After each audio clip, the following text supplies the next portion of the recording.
Siapa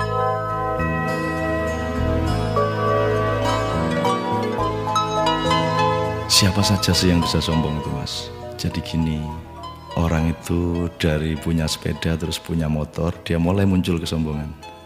Dari punya motor menjadi punya mobil, tambah lagi kesombongan. Jadi dia terancam sebenarnya oleh kelemahan jiwa. Jadi setiap akses yang naik, akses yang berkembang, itu resikonya karena dia harus diwadahi oleh jiwa manusia yang lemah, maka eksesnya adalah kesombongan itu, keangkuhan.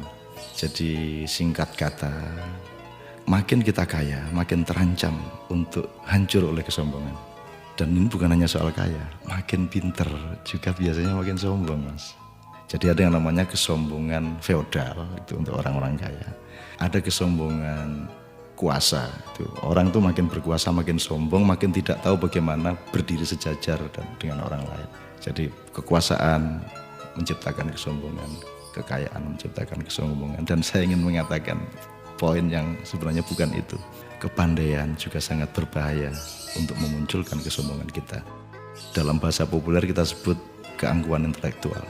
Tapi yang lebih berbahaya lagi, menjadi orang soleh, orang alim itu juga bisa menimbulkan kesombongan. Jadi banyak orang-orang yang beragama dengan tekun, salah satu hasilnya adalah dia sombong atas orang lain.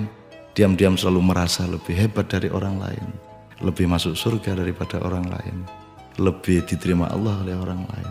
Jadi teman-teman sekalian, sesungguhnya ajaran yang paling dahsyat keindahannya adalah ajaran mengenai tawadhu, ajaran mengenai kerendahan hati. Jadi orang sholat, orang beribadah itu adalah latihan untuk mencampakkan diri, bukan untuk mengunggul dan menegakkan diri. Mencampakkan diri di hadapan Allah. Kita bersujud-sujud tersungkur-sungkur supaya kita siap untuk berlaku rendah hati kepada siapapun. Karena sekarang ini betul-betul bukan hanya orang kaya, bukan hanya orang kuasa, bukan hanya orang pintar, tapi orang alim juga sombong. Itu namanya kesombongan kesombongan orang alim. Jadi tidak lantas kita jangan jadi alim supaya tidak sombong, atau jangan tidak kaya supaya tidak sombong, tidak begitu. Tapi kayalah tapi tidak usah sombong, kuasalah tapi rendah hati, pandailah, karena itu menjadi justru lebih arif dan menjadi alim serta solehlah, supaya engkau mampu merendahkan dirimu di bawah orang yang paling rendah pun di kampung-kampung yang kumuh tempat engkau lewat dengan kakimu. Terima kasih.